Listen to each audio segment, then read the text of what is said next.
Hi, I'm Jacob Bonta, host of Growth and Beyond. After generating millions of dollars in pipeline value for various companies via fundamental marketing principles and leveraging modern technology, we made this show to interview top business leaders and highlight the ways to achieve growth for your business. If you'd like to level up your customer base and let us help you grow, visit testandlearnagency.com.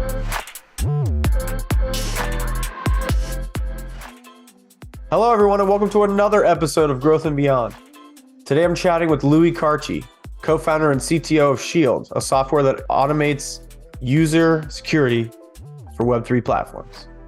In today's episode, Louis and I discuss how big tech experience can benefit fundraising efforts.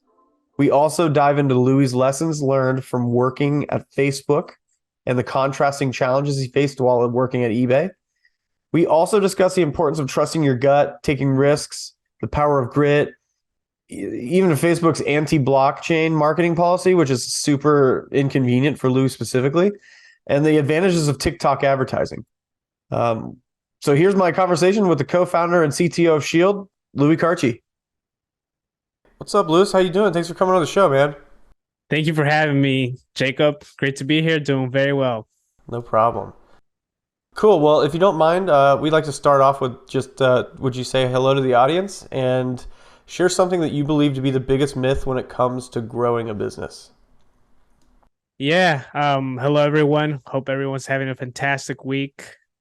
I think that's one of the biggest myths is that, I think like the scare or the fear of like starting a business, like 90% of businesses fail. Like you have to look at that data and see like what types of businesses are failing. Like, is it, like AI tech startups that are failing at a higher rate than like, I don't know, retail stores in like, places that population is decreasing, right? You have to look at the statistics. And I think like also just like, the amount of like bureaucracy around like starting a business, I think like, a business, you can break it down into what that means. But I think like starting something simple, and I don't mean to go like very Gary V, but like, selling stuff on eBay, having a Shopify, like things like that. Like that's something where you can realistically like profit like maybe $500 in like a month. And then, scaling that is a different thing. But I think like, just starting a business, I think in this day and age is very convenient for one. And everyone should try it out and see how it goes. Yeah. Yeah, no, that's awesome. I'm really glad that you touched on like that statistic because I feel like that's a big blocker for a lot of people and prevents a lot of people from jumping into starting or owning a business. But the devil, well, I don't know if this really applies. The devil's in the details. It's really about like that stat of like over 75% of businesses fails. Like, okay, but like which ones, Right. Exactly. Averages are like, they're shit unless you Yeah. actually dive in a little deeper, Can you sort of walk us through your journey to becoming a co-founder and CTO and then how you got started in your industry? Yeah, I think like my journey really it goes back like far back, right? To like when and how I got here. I think like as a kid, I always wanted to be a businessman, even though like I may have not known that word or what an entrepreneur meant. So like, that's kind of it. Like I never wanted to be in a 9 to 5, right? But I think strategically, as I went to college, I went to Princeton University. I met my co-founder before we went to Princeton. We did a summer program at Princeton actually for 8 weeks called LEADA, Leadership Enterprise for a Diverse America. It's like a boot camp to try to get into the Ivy League and like similar schools. So we met there. And first and foremost, like one of my co-founders, his name's Emmanuel. He's been my best friend, like kind of like partner in crime since I was 17. Almost 10 years that we've known each other. And our, the third co-founder is his brother, who I've known for like a similar amount of time because he's just a year older. He went to MIT while we were going to Princeton. So like we went there one time. He came to MIT. Like there was cousins that also were in the East Coast. Like it's a whole little like mafia, like, they call it the Relief Mafia. They founded like a Y Combinator startup. The cousin who went to Yale, another co-founder from Duke are like, running that startup that's like 7 million. So 7 million ARR, I think is what it is. So this started in college. Like I remember like literally being we called it pre-frosh. It was like before your freshman year. Like we also did like a little boot camp at Princeton too before freshman year started. But it's like they started working on that venture early on. So from my point of view, like I was like, okay, like tech kind of is what I want to do. Like I don't want to really be like, working a job. I don't want to be a doctor, a lawyer. Like I don't want a cap, a ceiling, like something that like, you have this is like how the furthest you can go. So I think I just had like a good crew around me kind of in that mindset. I think immediately after college, I have a mentor who I met in like a strange, like my stepdad, he's a maintenance worker at a like building in Minneapolis. And one of my great mentors, his name is Fernando Moncayo. He's a great entrepreneur from Ecuador, leading Inspectorio. He's the CMO. And they've raised, I think over 30 million, I think, in their last round. A sizable, they have contracts with like Targets, big retailers, like, they're doing some crazy stuff with AI. Basically using like they've automated supply chain maintenance, using AI, computer vision, different things that they can do over the internet now. So he met my dad kind of in the elevator there. Like my stepdad was working there, and they kind of shot the shit, and my stepdad was like, "Oh, my stepson's going to Princeton," and like that's always like a hook. People are like, kind of like, "Wait, what? Like, what? Tell me a little bit more." So like he was actually our first check in our startup. Like so I met him like when I was a freshman in college, I'd say, so like this is what I'm trying to say. Like, when did this journey start? Like, it actually is like a combination of a lot of things, because when you look at our pitch deck, so after college, I went to Facebook, right? And I worked there for almost 3 years. So our pitch deck has like, my name, Facebook's logo, Princeton's logo, and then like, now our pitch deck, our client deck, it has that stuff, but also like our clients that we work with. Like it's all these like brands that we want to associate ourselves with, that give us this reputation, give us this clout, or whatever in the industry. And that was actually necessary, because if someone asked me like, hey, how do you fundraise, how do you raise like $1 million, and I'm like, okay, like, did you go to an Ivy League, did you work like at a top tech company? And it's like, not that you don't have to, obviously, like we're not in a world where like, that is the only type of people. But if you have that type of stuff, like we have to admit that it does give you a second look. It gives you the pause, a second more, 3 seconds more, whatever it can be. Like it does give you a bit of an advantage. So like, obviously in our pitch deck, we led with that. We're like, okay, we have founders from Princeton, MIT who worked at Facebook, McKinsey. They are XYCom founders, like venture that's doing 7 million ARR. Like these are the things that we let, that's our reputation. That's what we worked for these past like years while we were in college, after college, grinding it out. I also built, a small business kind of in Ecuador, like a importing export business. So all these things kind of came together and, ended up to the point where, yeah, I'm CTO of a blockchain cybersecurity company. Did I know that's what I was going to be at some points, 5 years ago? Probably not. 10 years ago, even less. But overall, like, I wanted to end up somewhere around here. What you're sort of talking about, like what comes to my mind is like that trust, like those logos, like Princeton, Facebook. I mean, everyone knows. Well, most people know what those institutions are like, and the sort of reputation that they have. Obviously, Facebook getting into sort of hot water lately, but still, they're like Right. one of the top tech companies you could ever work for. Right. And to spin this into like marketing speak, like I think that's one really big driver as to why you see like B2B or software companies put those logos at the top, like who we worked with. It's all just really about social proof, right? Like you were sort of touching on, just because you didn't go to an Ivy League or you didn't go to Facebook and work for a few years doesn't mean that you're not going to get funding. It's just probably going to take longer to sort of earn that trust, right? Because when you are a member of those two institutions, it's just you win it over so much easier. You know what I mean?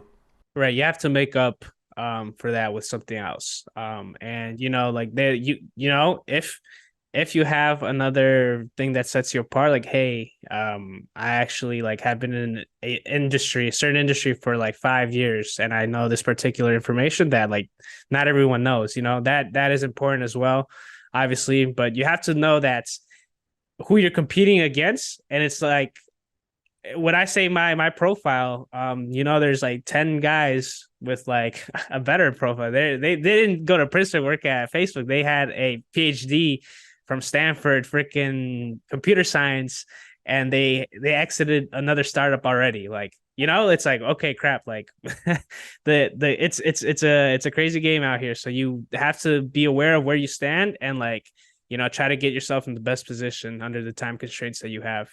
Oh, 100%. Yeah, it's very, very competitive. I mean, at least if you like want to be successful, that is. Yeah.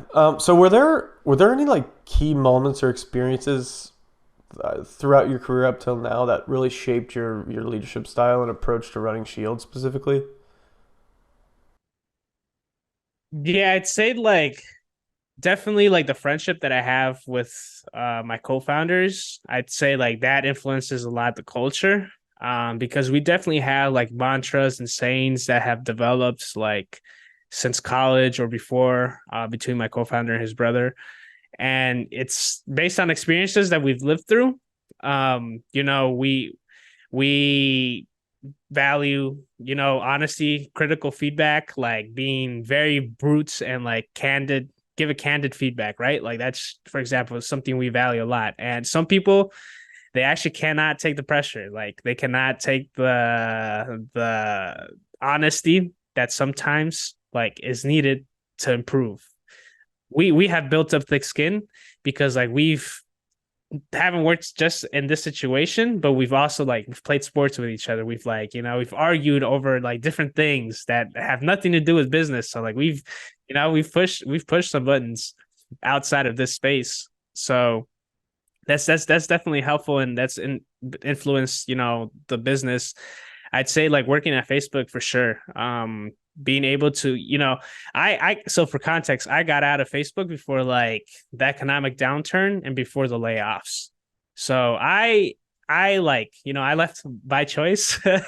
Just to be clear, just to set the record straight for anyone that's listening. Because like post layoffs, that's a different situation. But that experience working, as you said, yeah, Facebook is a controversial brand, or has been for a while. I think since the Cambridge Analytica thing happened. I interned before that, actually. So I interned like during like the golden age of Facebook, like when you would go to a vending machine and it would have like Apple products like filled like to the brim. And you could go and you could get like an Apple keyboard by just like scanning your badge. You can get like Apple charger, a computer charger, a Mac charger, all Apple, right? Like this was when it was like like it was wild. Like that now, like they have like brand generic, like, cables. They don't have any of the good stuff anymore. Like when I left, like that's what it turned into. So um you know, Facebook is undoubtedly a very important company today still.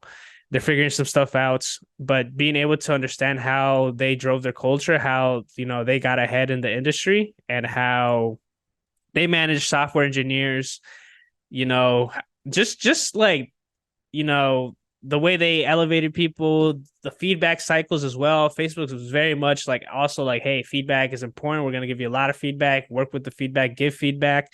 Feedback is a gift. Like they really trained you on that. That was very important. And seeing just how I think, yeah, as I interned and like eventually worked at Facebook, a lot of things changed as well, and just kind of also seeing like, okay, these are some of the good changes. And then I also interned at eBay as well when I was in college, and that was a very different experience as well. So seeing how like a big company like eBay and a much more mature company like eBay had certain problems that Facebook didn't have, right? And vice versa, because like eBay does billions in revenue still. Like they still have like a cash cow. They're worried more about like, okay, long term, is revenue going to increase, or are we going to like kind of like burnouts? that's kind of what was going on when I was interning there. And I saw just a lot of bad stuff. And by the time I was leaving at Facebook too, like I can't lie. I can't lie. Like I said, I'm very honest. There were people there that like, as Mark Zuckerberg said, like probably should not like be there. Like, you know, there were like a lot of people just kind of like slacking, like just kind of like happy to be there. Questionable people, you know, that has nothing to do with personal. Like you, I may like you as an individual. We may have been friends, but like I definitely was like, like you know, definitely was questioning things. I always question everything and anywhere I'm at. And I was like, okay. I didn't necessarily leave Facebook because like I was like, oh shit, like something's gonna happen. I left because like opportunities came up in the space that I'm in right now, and I was like, it makes sense. This is what I wanted to do. But definitely those two experiences, like you know, just having my friends building startup, and having had worked at Facebook, and just other entrepreneurial ventures as well that I've had, like have all kind of come in and formalized into like you know my leadership strategy abilities and techniques. Yeah, man, that's awesome.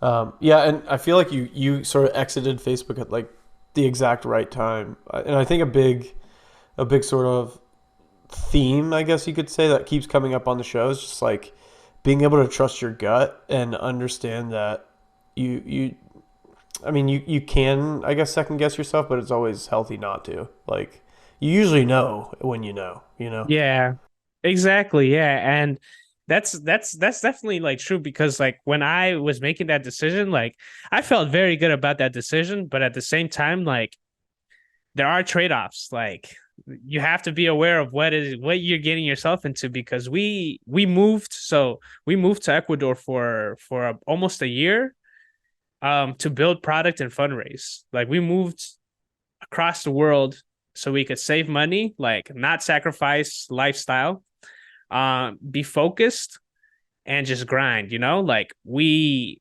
went down there, we're on the verge of like running out of money. We had probably like a month or two of like, you know, runway. And since then, yeah, we basically like, you know, we were grinding. We made that decision to all go there. Guayaquil, we were in Guayaquil as well. Also, I'm not sure if you're in tune with kind of, you know, stuff that's been going on there, but like the crime rate has skyrocketed. While we were in Guayaquil, one day like 6 bombs went off. There was a state of emergency, a curfew, like things got crazy while we were down there. We fortunately were in a very good place and like nothing happened. But like, you know, there as well, like we the president might get impeached right now. Like we got out there at the right time as well. Like we kind of like we played that right. But like that's like I myself I see that and sometimes, you know, like this is how like ingrained it is in my mind and like my mindset. I see that like as normal, like you know, and I'm like having made that decision, like I'm like that's not that big of a deal, like to me, like because for me, like it was just the right decision. I'm from Ecuador. I was born there. My co-founder had also been there. Like my other co-founder Isaiah, he lived in Nigeria for like 2+ years as well. So he also had experience like just living in you know a developing country. So he was on board as well. But you know, not everyone can or would be willing to do that. Like, right? If you have kids, a wife, like you know, probably you can't do that. But like it's making decisions like that where you're like, like I don't know if this is gonna be a good decision. It kind of looks fun, like you know, like what can really go wrong? Like to me, like what has always been like kind of my thing that has my safety net has been like the work that I put in the past. So it's been like, okay, like if everything fails, man, like I'll go get an MBA or like I'll go work at a tech company and like do something. I don't know, like you know, that's like my cop out. I hate that I have like a plan B because you know, I'm very much about like burning my ships. So I don't know how I would burn that ship. But like that is like for me, I'm like, yeah, like if everything else fails, like it really can't be that bad. It'll suck a lot because like the way I have my goals figured out and what I want to do with my life, like I have it. There's a timeline for things, right? But I think like yeah, I'm at an age as well. Like I'm in a certain situation where you know I don't have to deal with a lot of things others don't. I'm 26, fortunate, to be in this place, but as well, like using my reality to my advantage. Yeah, I like how you said you're usually into like the idea of burning your ships.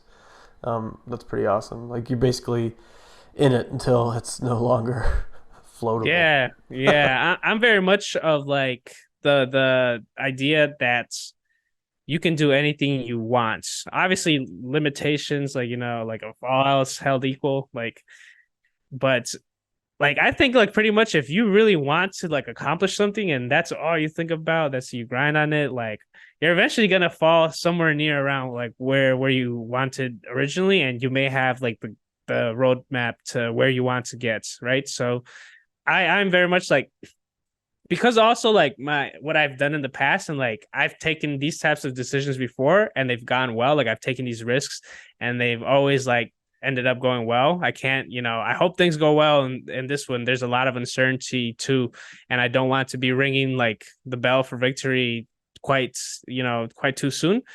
But it's a bet I'm willing to take, and I definitely, when I commit to stuff, I commit to it 100%. And yeah, no options. I quit my job. I was like, all right, no more salary.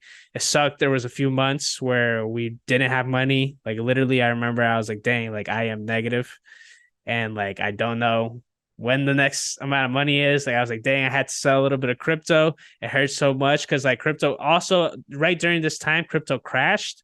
So like the money I had in crypto is like it just went down. So I was like, dang, like I have to sell. I'm forced to sell. I was such in like a bad. We were such in a bad. Like we were down bad. Like we were down bad. I remember, and it wasn't as bad. Like thankfully, because we were in Ecuador, so like we still had food.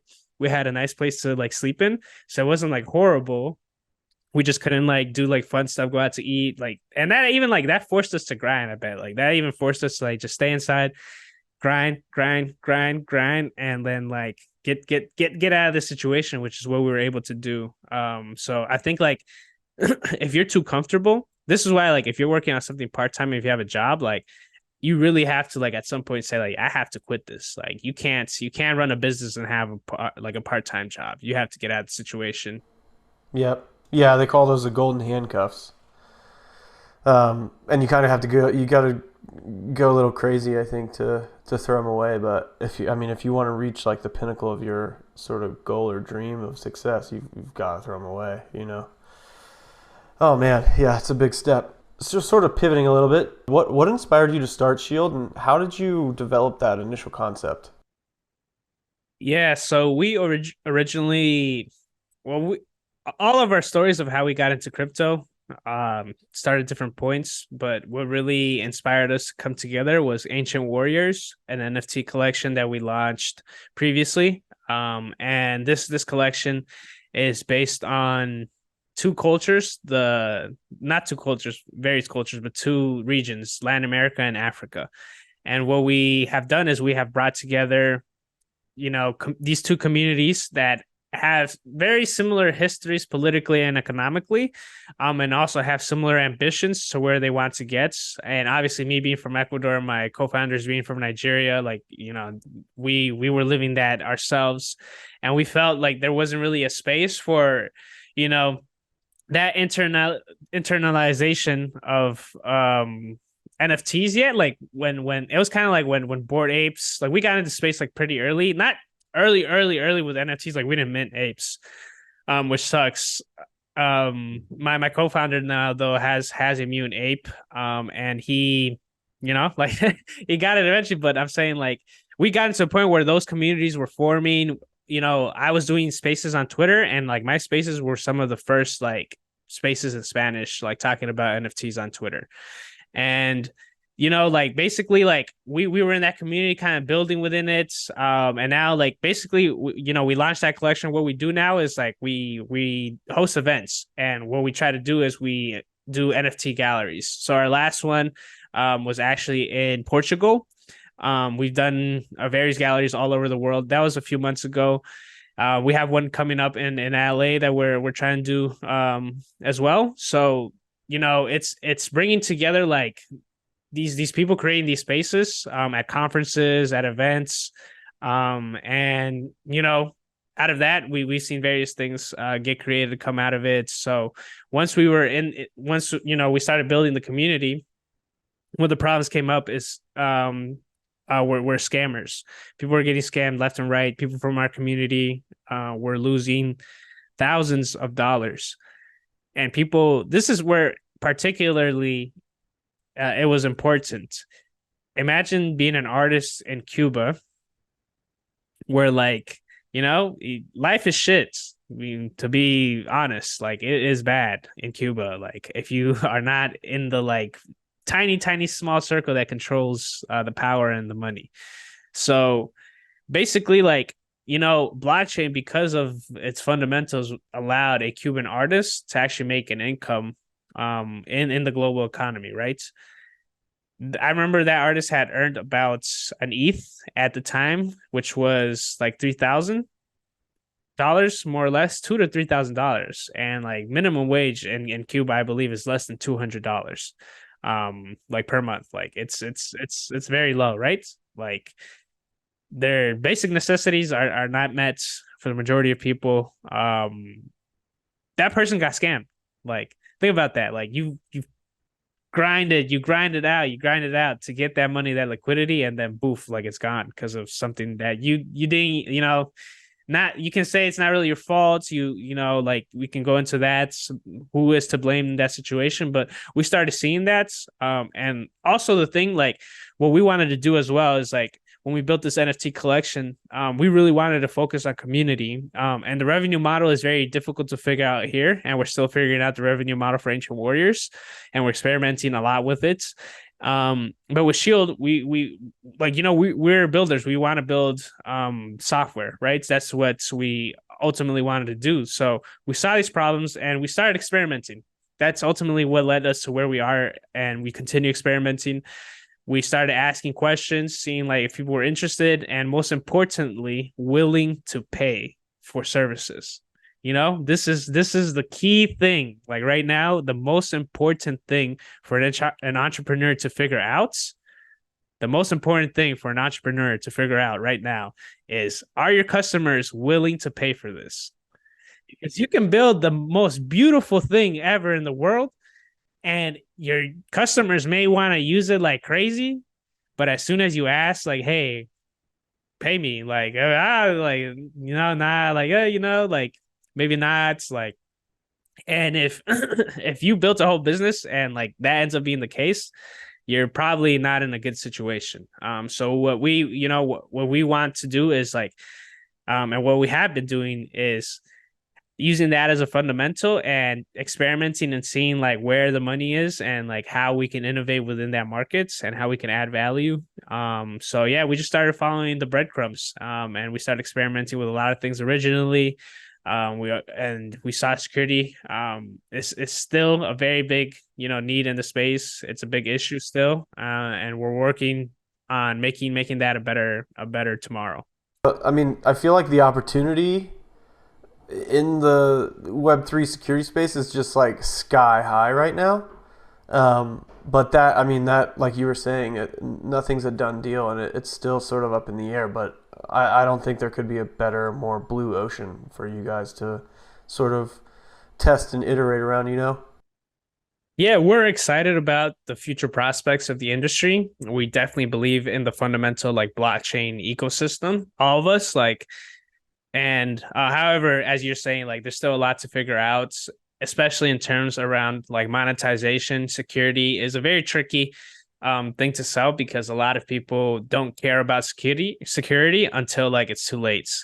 Like, people, like, you can try to scope out the market by like tallying up all the money that has been lost in Web3 to hacks and everything. And that could be like, yeah, like,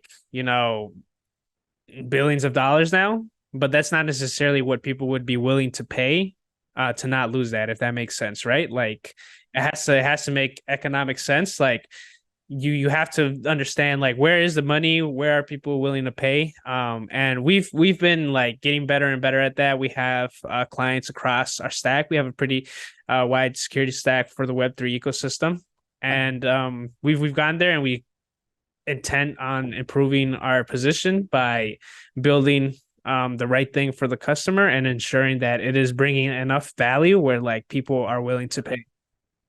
Yeah, I feel like that's awesome that you guys are so sort of in tune with your customers because I feel like that's a lot, or I feel like a lot of people.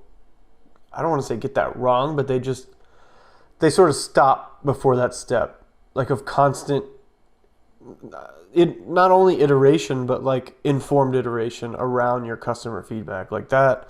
Without that loop that you're sort of constantly in, it's just a matter of time, I think, until a competitor either comes up and just swallows some of your market share, or you just dissolve it completely. You know.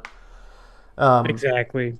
yeah, I know we're almost at time, but how do you think the rise of technology and data has impacted the way that companies approach marketing and advertising, for instance? So my first internship at Facebook was actually in the SMB. What was it called? GMS, Global Marketing Solutions. Basically, the people who would like we were in charge of handling like larger clients that were spending on Facebook ads. So if you, I think I can't remember at that time, but I think it was like if you were spending like 1 million or half a million on ads, like it would it would be like those companies included. So it was I remember like BuzzFeed, Complex. I was in like the publishing vertical. That was my internship, and kind of like looking from there to now, a lot has changed because back in the day, like Facebook ads was like a printing like machine. Like you could like when drop shipping like first started, e-commerce was like early days Facebook, and it wasn't that saturated. Like it was crazy, right? And a lot of people didn't know. A lot of people didn't take advantage of the fact. A lot of people did take advantage of the fact as well, though, and abused the technology. And I think now, like, so one thing, just like in terms of technology, I think like the market has changed in terms of like who has what power. Like Apple out of nowhere has been like, hey, like Facebook, I'm just going to like ruin a big part of your business and yeah, like drive your revenue down, right? I don't think like back then, I think like there was kind of like a notion that Apple and Facebook were like friends.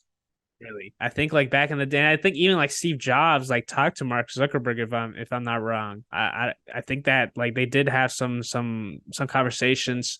I told you about the vending machine that was filled with like Apple products. Like they do business with Apple. Everyone has Macs. But for Apple, like for them to come in and do that, like I definitely don't think like Mark Zuckerberg expected that. So that has changed up the market. I think like, the current macroeconomic situation as well has like, decreased marketing budgets.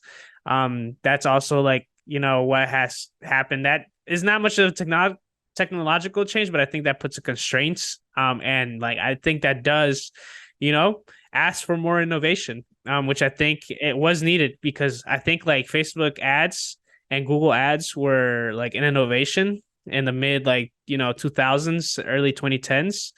But now it's like okay, like it's 2023, 10 years as well. Like we have to think about it like not as just 10 years, but like technology is compounding. Like those 10 years were not the same as like the previous 10 years before, right? Like the amount of progress we've made in these last 10 years and since Facebook ads has come out has been like a lot, right? So we have to think about like okay, like what new ads experiences are going to exist. I definitely do think like blockchain can help here. I do think that like, we will start seeing maybe a different there because even for some things that you can't market on Facebook ads, like you can't market blockchain things on Facebook, like they'll get taken down. Like even if you're like a cybersecurity like blockchain company, we're trying to be the good guys, but I think that the technology. So like now it's like okay, what's gonna change? I think like back then what was figured out was the auction process, and connecting like a bidder and a buyer